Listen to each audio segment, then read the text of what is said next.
We're going to get started in just a few minutes. Give everyone a chance to log on. Thank you.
For today's webinar, how to combine back-end and front-end testing with BlazeMeter and SoftLabs. Our presenters will be giving you step-by-step instructions on how to get real-world results from your front end while applying load to the back end. Experts speaking today have teamed up to bring deep knowledge of the respective platforms. Oak Persack is the VP of Customer Success at BlazeMeter. He works with enterprise companies to ensure their web, mobile, and API can handle the testing load. He also works to ensure that performance testing is a part of the development and operations culture. Michael Sage is the Principal Technology Evangelist at SoftLabs and helps software teams develop, deliver, and care for great apps. He's over 15 years as a solutions architect and consultant with software companies. Christina Lau from SoftLabs, and I'll be your moderator for the next hour. I wanted to go over a few housekeeping items before we get started. This webinar is scheduled for 60 minutes, and we will save time at the end for some Q&A. We encourage everyone on the line to submit your questions to our presenters, and we'll get to as many as we can in the time allotted. To submit a question at any time during this presentation, you can do so in the Q&A box within your WebEx panel. Additionally, we are recording this session and we'll be emailing it out to all registrants after the webinar. So take a look for that if you'd like to share it. With that, we're going to go ahead and get started.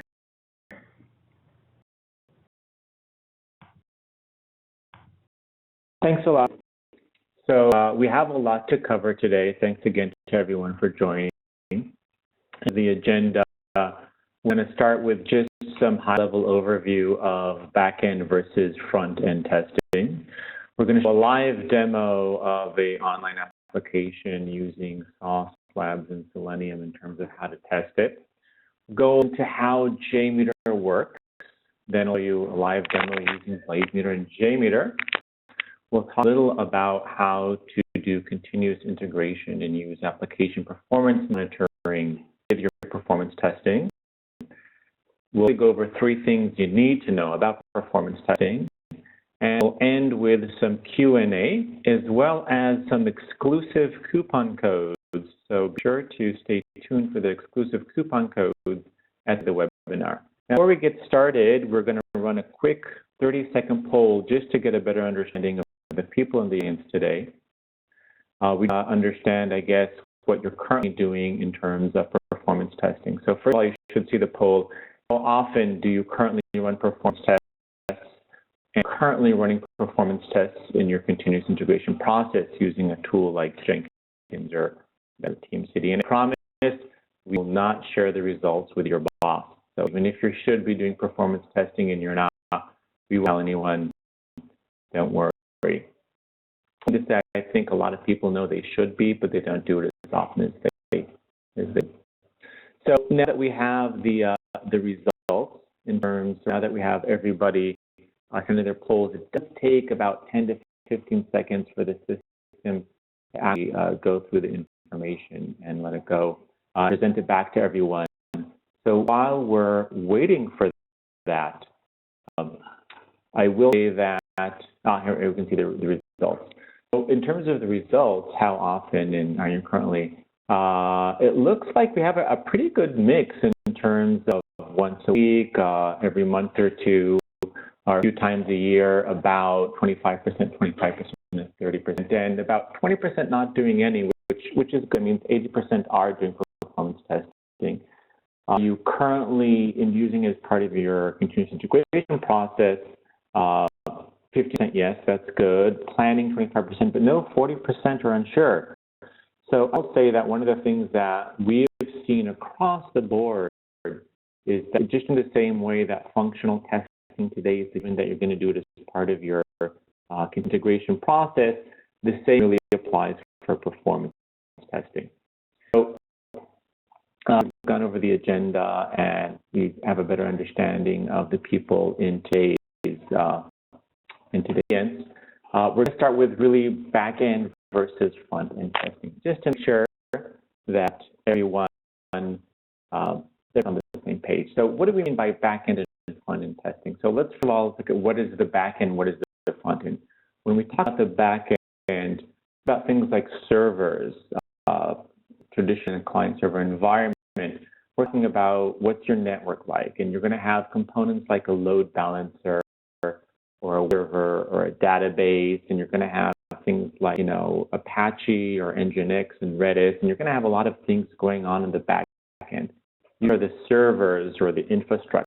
Talk about front end, where you're talking about what are the elements that the user is interacting with. And that can be a web browser, a full device with a mobile app on it, or basically any network-enabled software or device is going to be the front end. And about front end versus back end, the question is, are you testing what's happening on the front end, what's happening on the back end? So in terms of technology and what are the things we're actually testing and how we're testing, example of, let's say we have a browser who's browsing a website. You have the user, and the interactions of the user with the browser are things like they're clicking on a URL, they're clicking on a link, they're entering a URL, they're entering form data, they're doing key presses, they're moving their mouse around, they're filling in some forms, clicking on a button, and also the browser itself will be executing some JavaScript. These are all the things that you think about in terms of user interaction and the forth between the browser and the user.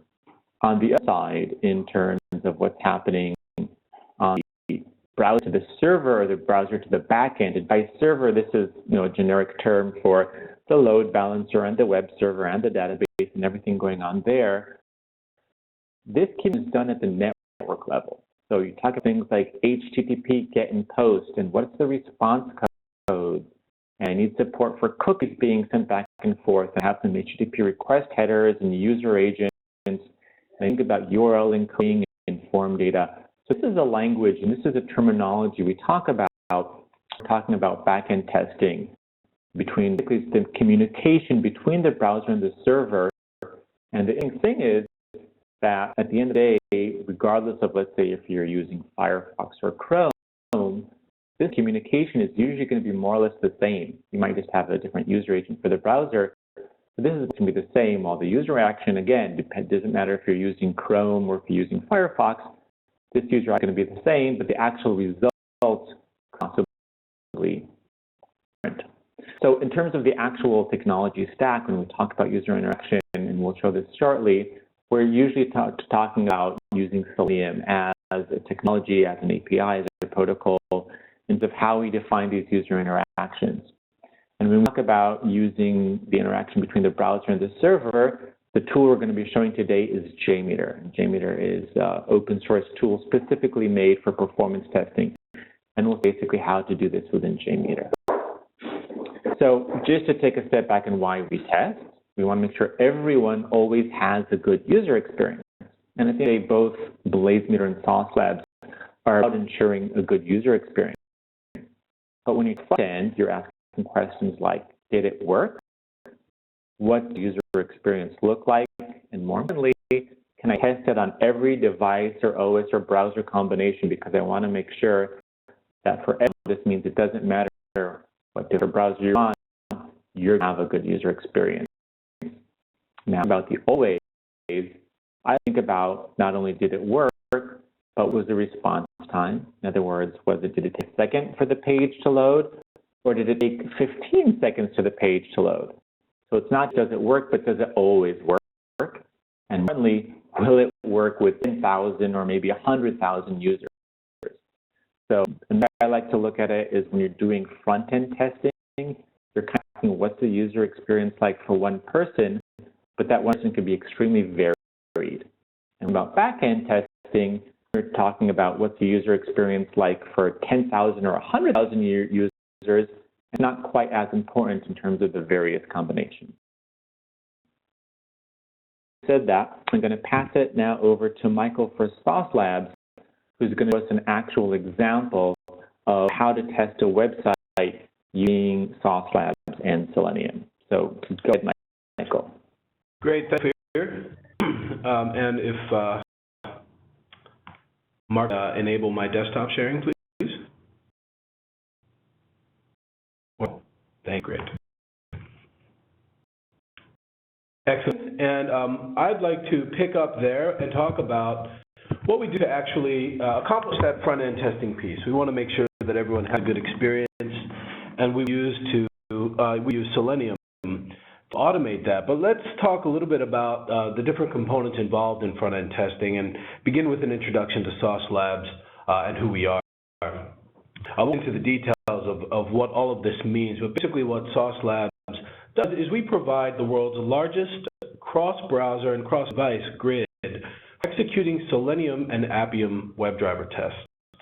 All these terms will be explained in the next couple of slides for those of you who aren't familiar, but essentially what we're providing to you is any browser that you need, just about any browser or any device that you need on demand for executing your tests very quickly and simply so that you can get the coverage that you need without having to build all of those VMs and grid components in your own QA lab. Obviously, that becomes a bit of maintenance hassle. There's a big cost involved.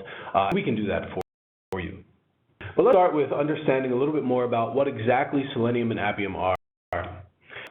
These days, everyone knows what manual testing is, right? We bring up the website in our own browser. Maybe we have one or two different browsers on our machine, and we had an execute a test case. We want to make sure that, for example, here, we can enter the right data into these form fields, and the application responds as expected when we submit it. And we know what manual testing is like, and we also know that it's error-prone. We might get distracted and miss a step and have to go repeat it again. We also know how tedious it is. It's something that takes a lot of time. It's really boring, and it's something we really want to automate it if we can, so that we can spend our time more important and more valuable things and things that are frankly more fun. So what Selenium does is gives you the programmatic capability to automate those manual tests, and it does so by automating the interaction with your web app. Selenium has programming libraries for just about any language out there. So if you're using Java or Python or Ruby or whatever your language of choice might be, C#, another strong Selenium solution, you can practically send the same interaction commands to your application, and using a test framework like JUnit or NUnit or something like that, you can get pass-fail results back. This can be done much more quickly with Selenium and much more reliably and repeatably. So it frees us up to do things that are more valuable and more fun. Just like Selenium automates the interactions with a web application, Selenium automates the interactions with mobile devices. And then be either a browser on a mobile device or a native app or a hybrid app. I bring this up as a separate topic in a way. It's like Selenium. They're very, very closely related. Appium and Selenium are both implementations of WebDriver. Those are kind of the behind-the-scenes details. The it is the same. You have a script that interact with the application. Either that application is on a mobile device or a web browser. The technologies are very similar. They're programmatically almost identical, and you can automate all of the apps that you need to support out in the field. Where's the play? We provide an execution grid in the cloud. We host all of the different combinations of devices and browsers and operating systems that you need to ensure that these apps work reliably wherever they might be used. Whatever your users are doing out in the field, whatever handhelds they have or tablets they have, browsers they might be using, we want you to be able to quickly and easily verify that those tests execute on those combinations without having to purchase those machines or set up those VMs or manage that kind of grid in-house yourself. Your Selenium and Appium scripts that you've already written will be the same. A few edits to make them run on sauce is all you need to do. It's extremely easy to get started. And once those scripts run in that context, they'll send commands to our grid, and you'll quickly get all the test results that you need, including things like videos and logs and so forth, to ensure that you understand what happened when the test executed remotely on those browsers. We currently have over 385 configurations, or I think exactly 385 actually. And so we are the largest cloud out there for doing this kind of automated testing. And as I mentioned, we are built on the industry standard WebDriver protocol, which means those Selenium and Appium scripts will just work, as it were, on our infrastructure.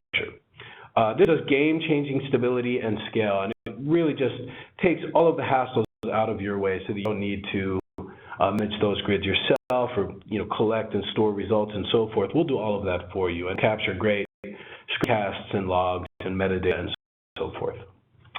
We do currently have, as I said, 385 configurations, and these span the entire spectrum of mobile and desktop browsers. We include Linux and Macs and Windows, as well as iOS and Android, and various versions and flavors of all of those. So with that, I'm going to switch into a demonstration of how this all works.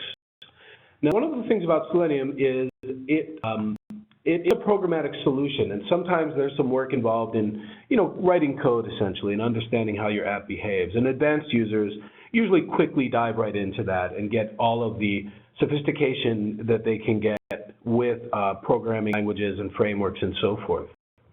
So you have newer users who could use a little bit more of an intuitive tool, and so we created something called Selenium Builder, which helps us quickly create a script, to record and replay in with the test case, and then play that back on sauce on demand without having to write any code. So I'm going to show that today, and we can certainly explore questions around the programmatic aspects at the Q&A section or offline. And so let me go ahead and bring up our sample app. We created a little app, very, very straightforward, being a travel agency where a user will come and choose cities to fly to and from and purchase a flight and essentially check out. Really straightforward, and we want to automate this app, so I'm going to go ahead and resize my screen a little. If those of you who do front-end development, you can probably tell I'm using Bootstrap. That means I want to test its responsiveness on different platforms. It's a great candidate for sauce testing. I have Builder linked into my toolbar, but you can download Builder as a Firefox extension, and it will show up in your Tools menu under Web Developer, and you can launch it from there as well. Typically, we'll see the URL that we've already started with, and we'll want to choose Selenium 2. Selenium 1 is a bit outdated at this point, so we'll go with Selenium 2. And what we need to do next is start interacting with our app and executing the test logic. So I'll go ahead and choose my departure and destination cities, fly from, say, Philly to Dublin, and find those flights. I'm presented with a list of flights. I choose one of these here, and a form to actually purchase the flight. You can see how simple this is, really just meant for this example today. And go ahead and fill out our form. California. Some jQuery work to make these validators. Now they'll take anything, so I'm just blast this. And finally, we'll go ahead and purchase that flight. Now, at this point, I definitely want to make sure that this transaction completed successfully. So what I'll do is I'll go back to Selenium Builder just to record a verification, in this case, a text verification. Selenium and Appium both will allow you to check various elements on the screen, various values in the DOM or in the application interface to make sure that the app is responding with the logic that you need to know that it's working. Basically, the pass-fail logic that you want to introduce into the test script so that when it runs, you can assure that it worked. And do that, you can see down here, verify text present. Just want to make sure that that message comes up. So okay, so I'll go ahead and stop recording. It's pretty straightforward. Each of these steps reflects some interaction with the app, and I can go ahead and edit these with Builder and change them if I need to, but I think it's probably fine. I'm going to go ahead and run the test locally, and it should run pretty quickly. You can probably see that on WebEx going by very fast, and it looks good. All of my steps passed. You can see each row is green. That tells me that the test was successful. If I just ran that test in Firefox, I have Chrome and Safari here, but I don't have Windows. Maybe I have users out there on Linux or other platforms, and I need to know if it works on those platforms too. So the thing I want to do is run this test on Sauce on Demand. Now for Sauce, you'll get a username, you'll choose a username, and you'll get an API key that gives you access to our browsers, and you want to enter those into the top of this plugin, for Builder that allows you to do this.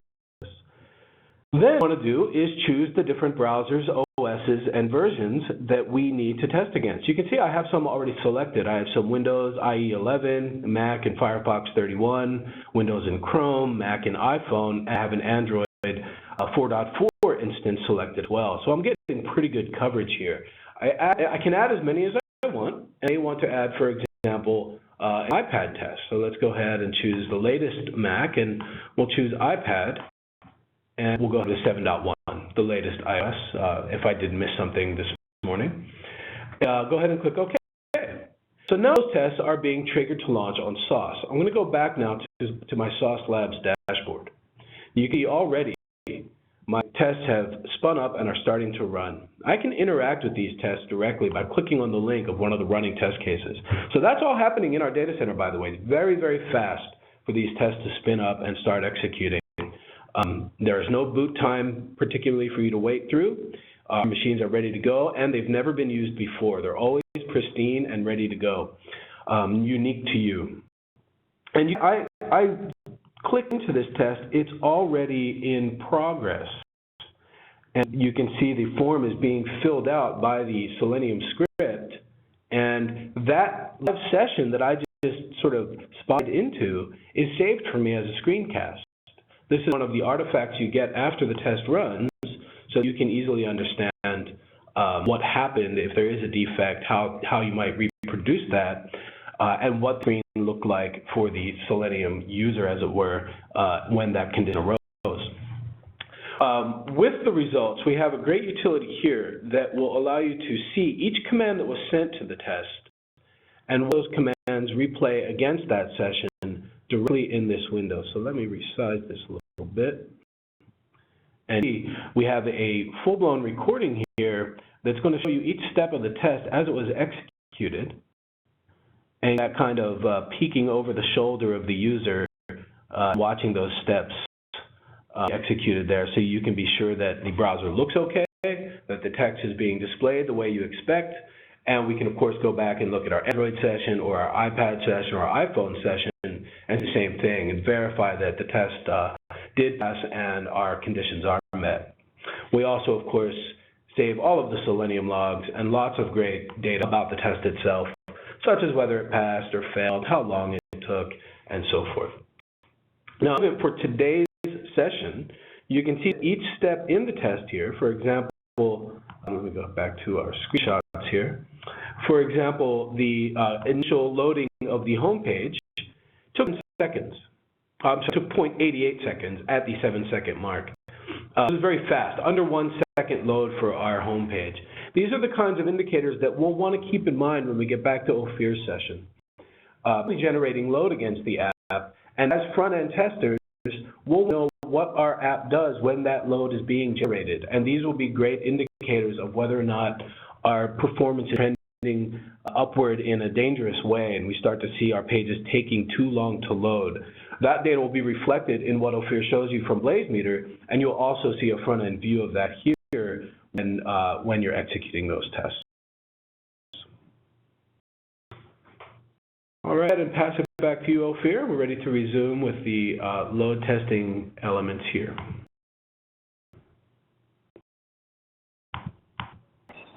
Thanks so much, Michael. So going back to the other side of the coin, just to recap really quickly, what is performance testing ultimately? And it's making sure it's a good user experience, which is fast and error-free under any user load. Really, two different things you need to think about. First of all, you need to create the load in the first place, and that's by having virtual users come and visit your website, if it's a website.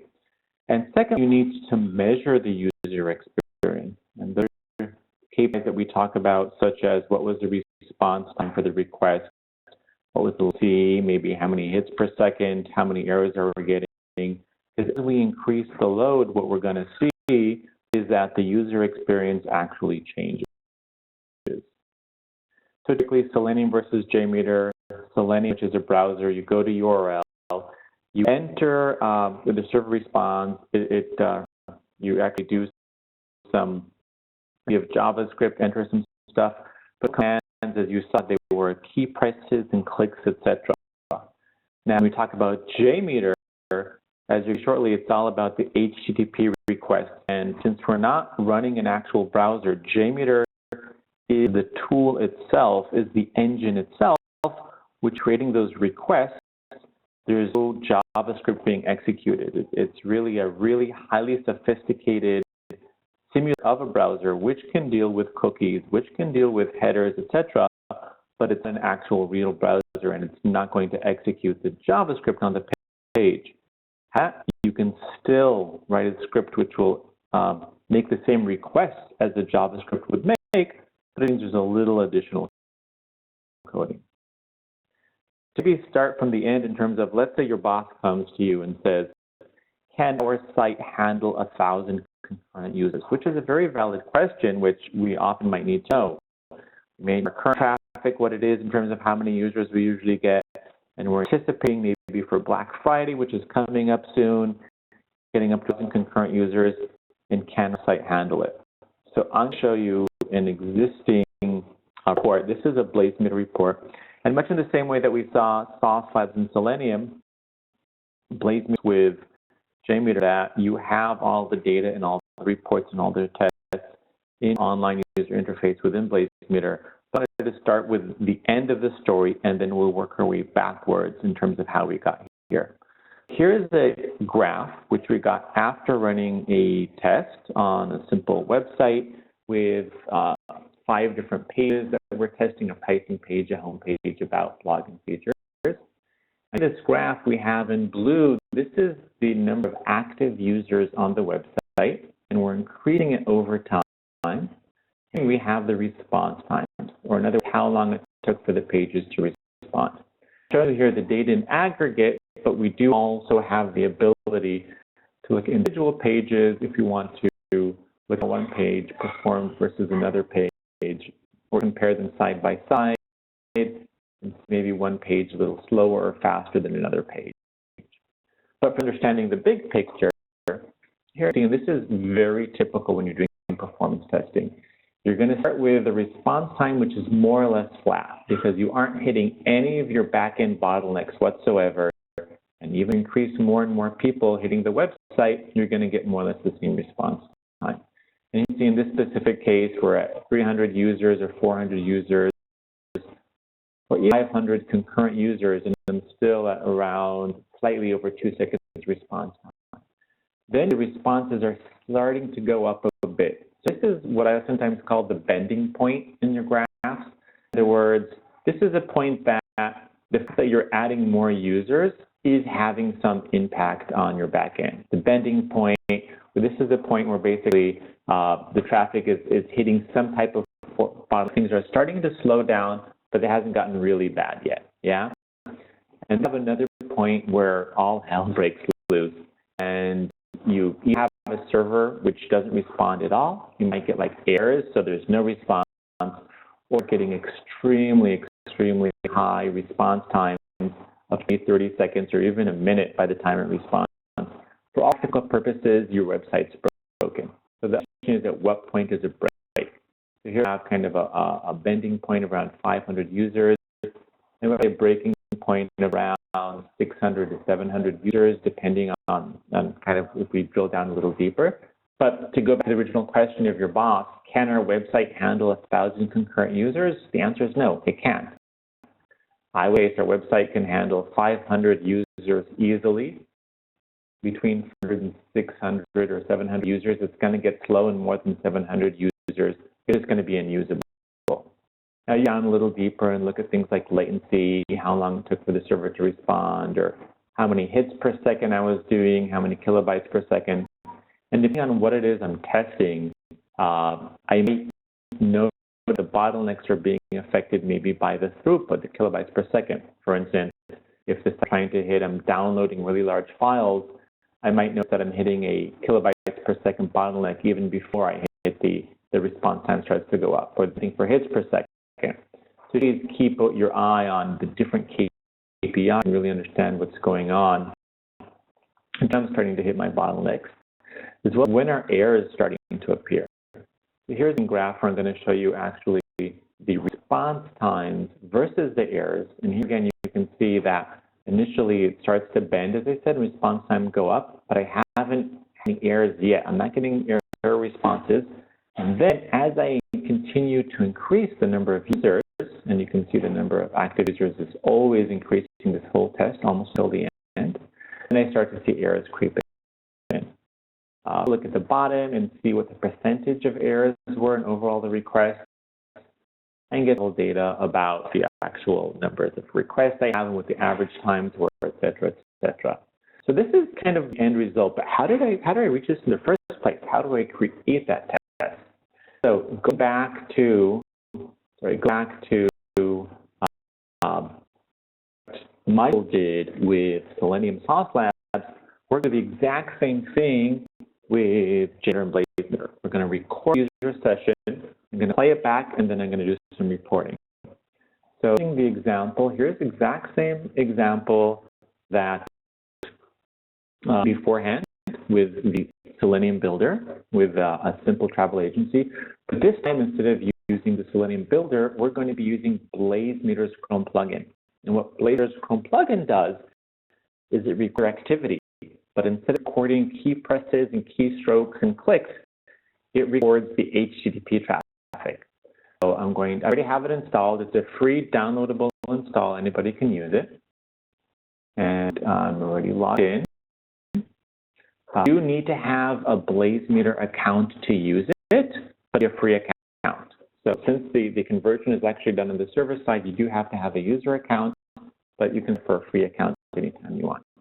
So I'm going to do this example, and I'm going to basically leave everything kind of as it is, and just really quickly, there's a lot of advanced stuff I'm not going to go into right now. I'm going to hit start recording HTTPS traffic. So I'm recording the traffic. I'm going to load the page.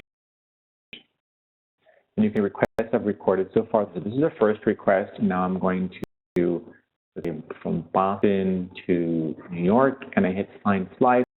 I can request I've recorded. I'm going to choose one of the flights. Third request, again, I'm going to fill in the information. 1, 2, 3. Street and New York. By the way, I live in New York City. Haven't guessed.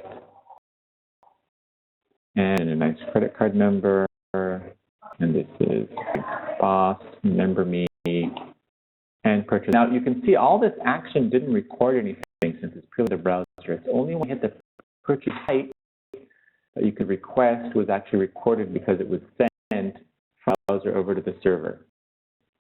So at this, I'm going to click and I'm going to stop the recording.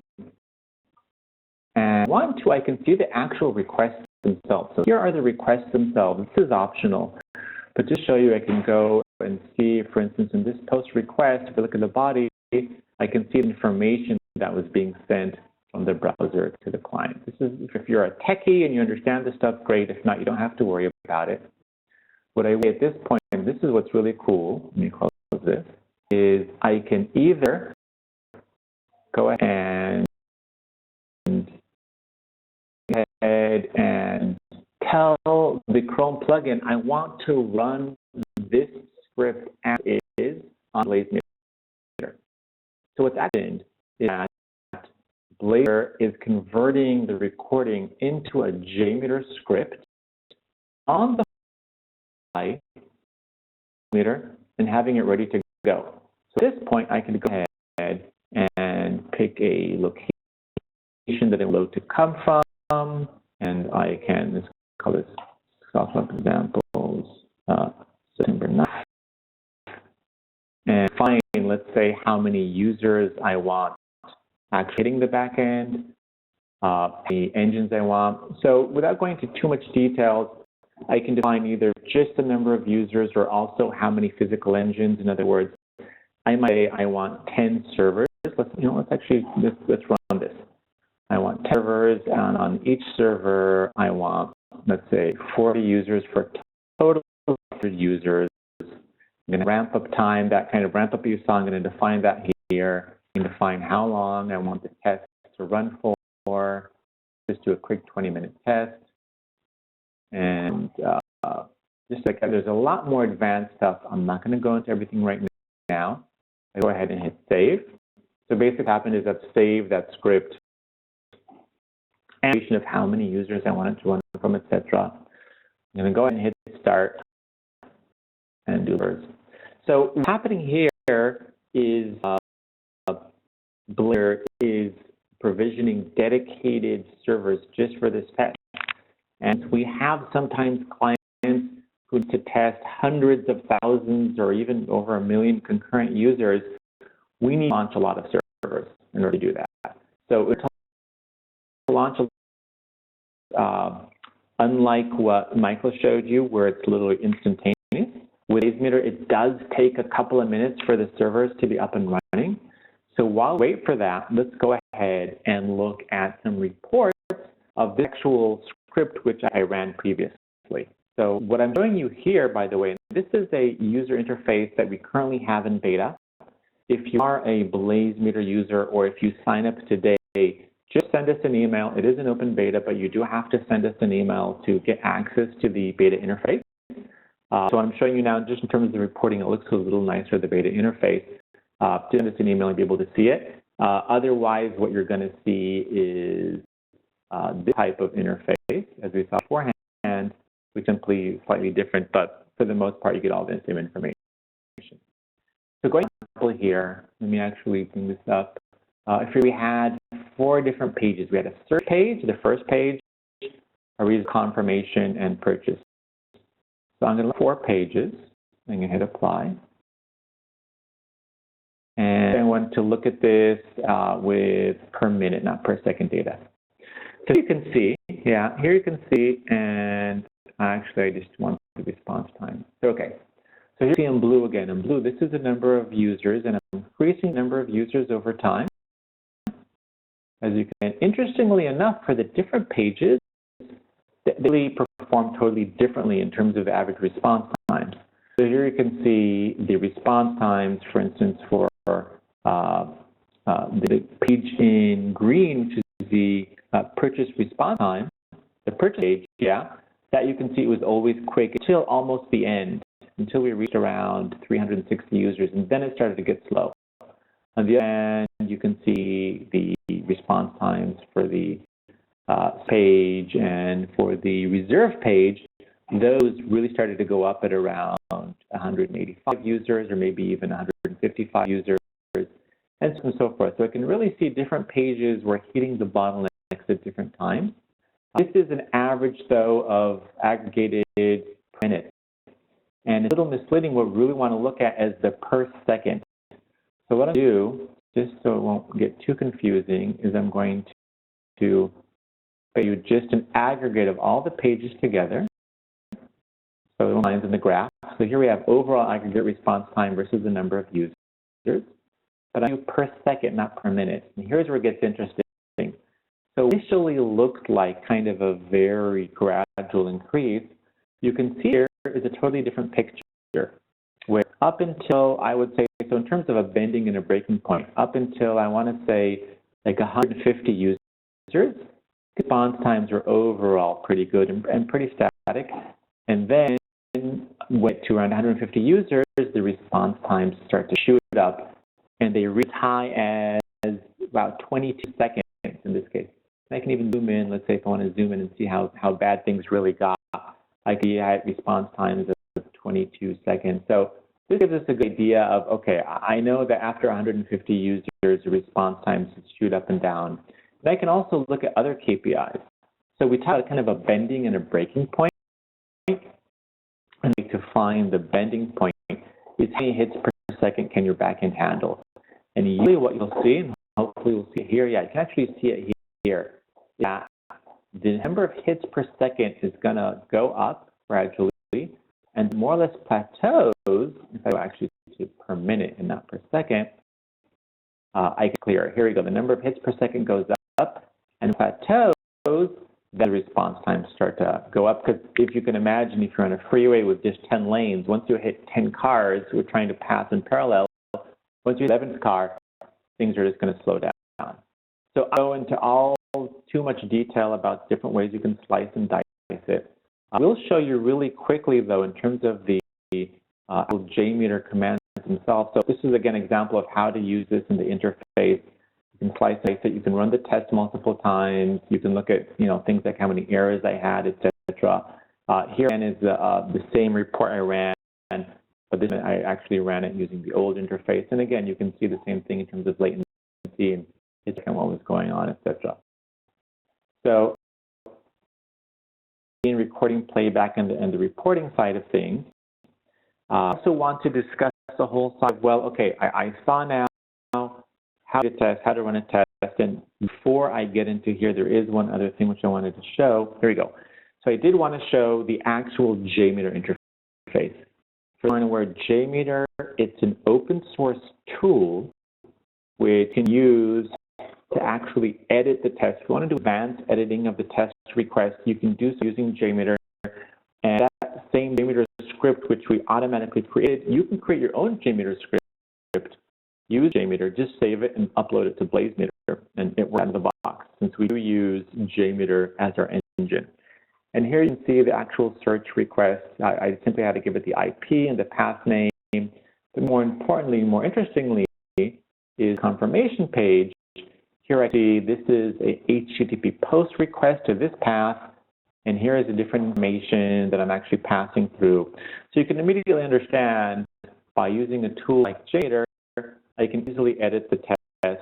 It's also very easy, and we're not going to go into today, but you can definitely check out a lot of resources we have on our website in terms of how do I create more advanced tests with dynamic information which is coming from a CSV file, or how do I create random stuff, or basically any complex system or you want to do, you can definitely do with JMeter.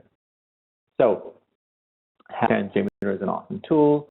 One of the things that we're seeing more and more companies doing is also integrating a /BlazeMeter test into continuous integration pipeline, using usually a tool like Jenkins. So here is an example of a Jenkins plugin we have, which allows you to run a performance test as part of the post-build process. When you have your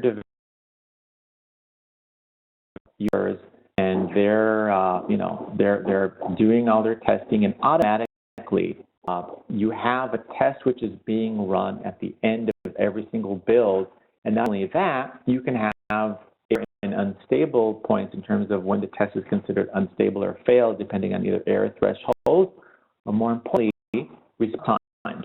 So just imagine a user added a new feature to your backend, and you're running your benchmark test, and all of a sudden it gets too slow, and you know about it immediately, even before it gets to production. How cool is that?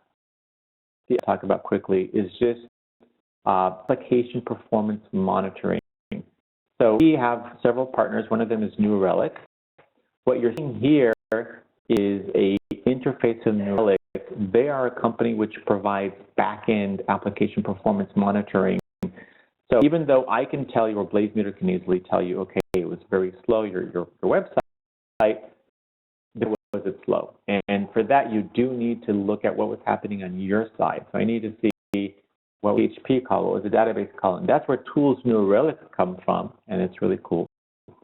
The cool, we can also push BlazeMeter KPIs into New Relic, so you can see a single dashboard of not only how many concurrent users and what the response times were perspective of the client, of the simulated client. You can also easily look at the same data from your backend servers in terms of CPU, memory, databases, etc. So I know we have, but there are three important things that I want to make sure you take away from today's webinar. And that you need to find what I call your bending and your breaking points. Again, the bend point is the point where you from a totally flat plateau response time to start to get slow. And the breaking point, that's where your site basically becomes unusable. That's where either the response times are so high that it's just 20, 30 seconds, or you start seeing errors. So those are two things you need to always be aware of in terms of knowing how much I still have to grow. Test in production. Now, I know this is a little intuitive because I know people just never test in production. While this isn't the first thing you do, it's definitely the last thing you want to do. By in production, what usually people will do is they'll start by testing in development. You'll have a baseline box where you know what your performance should be. You'll probably push things to staging. But from my experience, 99% of people out there don't have a one-to-one copy of staging and production. They just can't for various reasons. And I can't tell you how many times we've seen people who test distant development or distant staging, and they production, and there was some bottleneck they just weren't aware of. Because if you test in production, will you get full end-to-end testing? It'd be in your load balancer, it could be anything. But if you're not testing in production, you're going to be checking everything end-to-end. And last but not least, test your front end and your back end together. Because I know what your response times are like, and Sauce Labs and Selenium can tell you what your front end. But doing them together, that's the only way you're going to ensure a good user experience. Before we get into the QA section, I want to say please come visit us. Both BlazeMeter and Sauce Labs will be at FutureStack 2014. It's an awesome conference, October 8th and 9th in San Francisco. And I guarantee you that if you come to FutureStack, you're going to see some really cool stuff that we're working on in terms of how we can combine the power of BlazeMeter and Sauce Labs together to provide truly a synergy that you can't get just from each of them separately.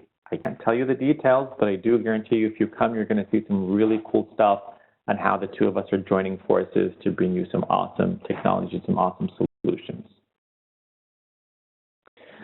We will open this up to the Q&A right now. For those of you who have waited for the coupon codes, we have one both for Sauce Labs and one for BlazeMeter. If you want to check out BlazeMeter again, you just go to blazemeter.com. You have this URL at the bottom. And sign up to any subscription. You get 10% off any subscription with BMSL14. And Sauce Labs has an awesome code for 2 months free of Sauce Labs individual with _sauce. And again, that's at saucelabs.com. So I will open it up to the Q&A session. I know you have entered some questions in, and we're going to have Christina, who is going to actually ask me the questions, and we'll be answering them. Here, that was fantastic. We did get some good questions, and we're getting a bunch coming in right now. So I'm going to go ahead and kick it off, and we will go until the end of the hour here. So the first question is going to be from Michael Sage. The question is, are you planning to support Appium tests in your cloud with physical devices? Currently, you only have emulators available. This would be a huge advantage to your current service.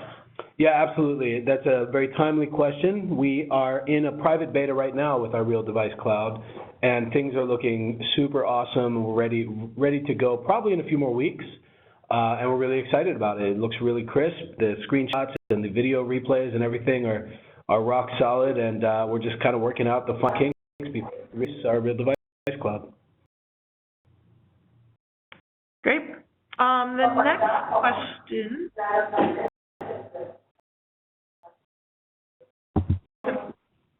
Feedback. The next question is for you, Ophir. How can you parameterize the test so that load won't all hit the same data? That's an excellent question.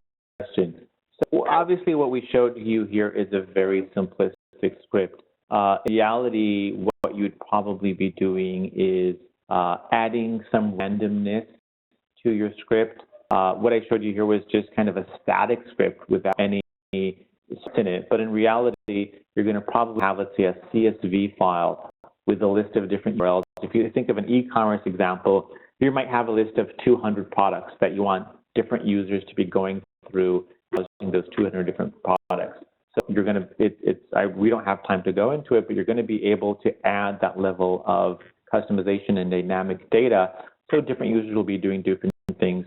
You can also run multiple scripts in parallel, so you can say, I want 8% of my users browsing my e-commerce site, I want 20% of my users or 10% of my users, let's say, adding to cart, and 10% actually doing a purchase.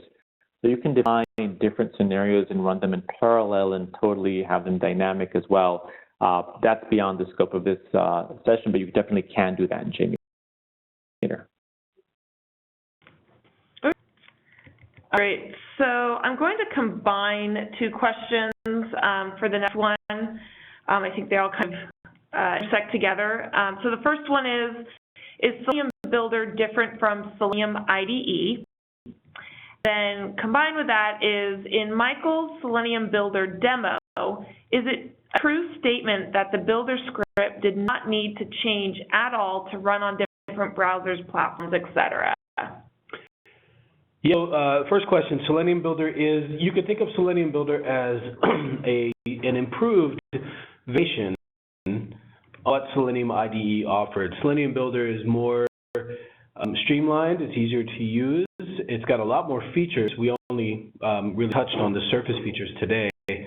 And it's more designed for Selenium 2, whereas Selenium Builder, Selenium IDE was kind of the first generation back in the early days of Selenium. There have been some pretty substantial changes to Selenium, especially with the introduction of WebDriver. And so Builder is the more modern tool, and going forward, it will be the one that you want to use as Selenium 1 gets retired over the next few years. And as far as the script goes, yeah, absolutely. That particular script, I did go through it quickly in the demo, but it ran fine on all of the 6 browsers that I chose. In real life, what we'll sometimes find is that you might want to use a different locator. Selenium Builder will choose a locator, meaning how it finds the element on the page. It will choose a locator that makes the most sense given the page layout. Often that will be CSS or XPath statements or syntax that point out where that locator is.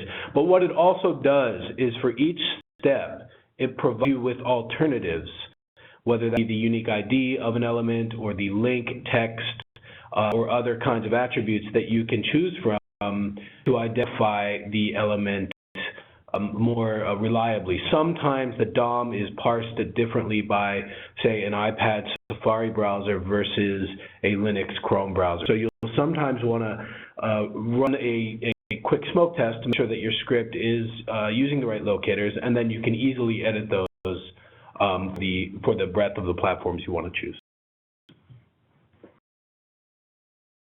Great, Michael. Next question, why do we need JMeter? Why can't we just do performance testing with Selenium browsers? This is here.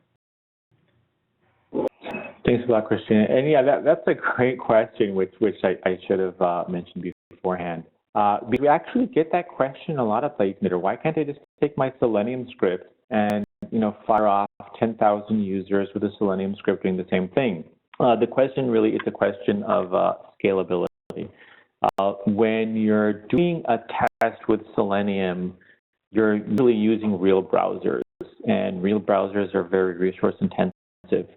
And when you're doing a test in JMeter, by being able to use virtual users, I can exponentially get a lot more users per machine. So just to give you an idea of some ballpark numbers, on say a single low-end Amazon EC2 machine, I can get maybe 3 or 4 or 5 virtual users using real browsers in parallel before I start to hit bottlenecks of the machine.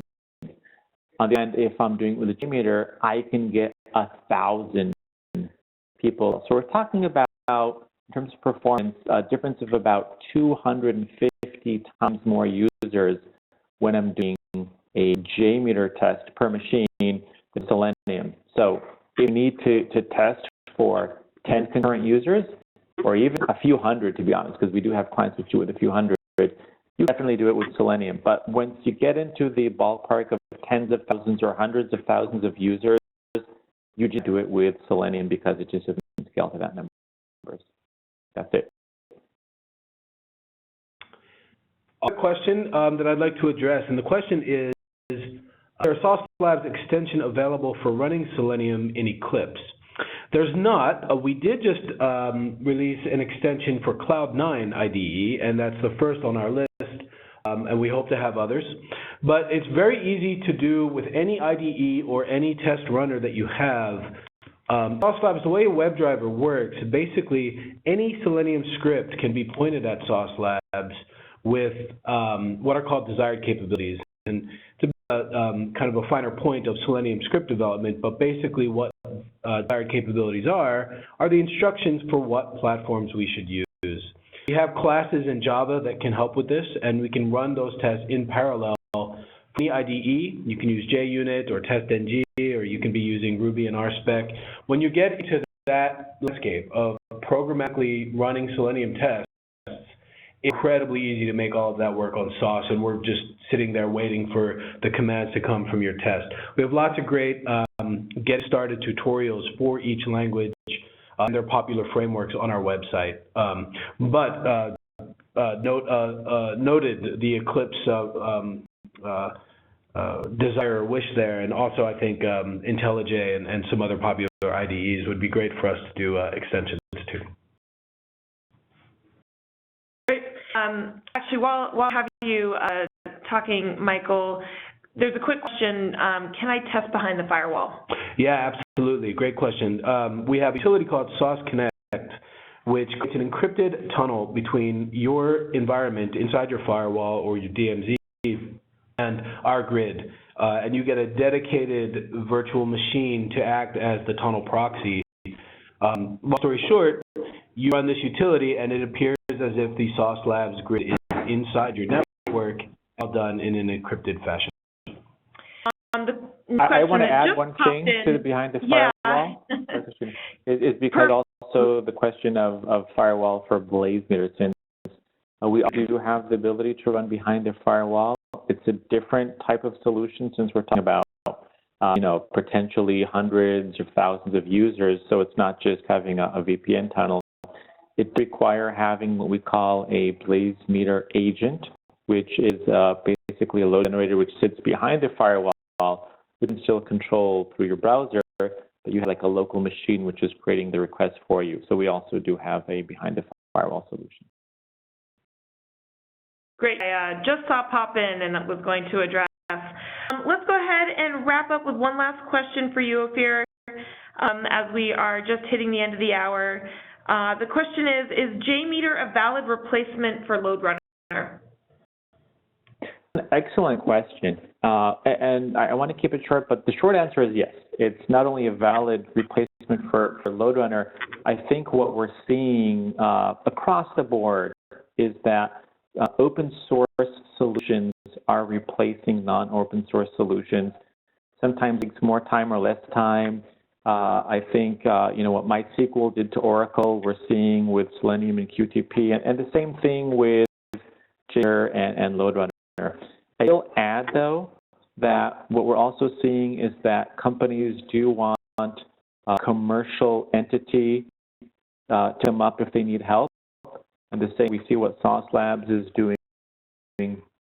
With BlazeMeter does give you that kind of commercial entity that you need for JMeter, exactly the same way that I think Red Hat did with Linux in the first place. They were the pioneers, where you have open source technology, you still want somebody to help you basically, use it when you need to help somebody to call, but the technology is sound. So yes, it definitely is, and I would say BlazeMeter together is a perfect replacement for LoadRunner. Well, thank you very much, both Ophir and Michael, for those presentations today. Again, we will be sending out this recording within 24 to 48 hours via email to anybody who registered, so take a look for that. If you have any questions, you're welcome to email webinar@softlabs.com, and I will disperse the questions as needed. But thank you again, everyone, for attending.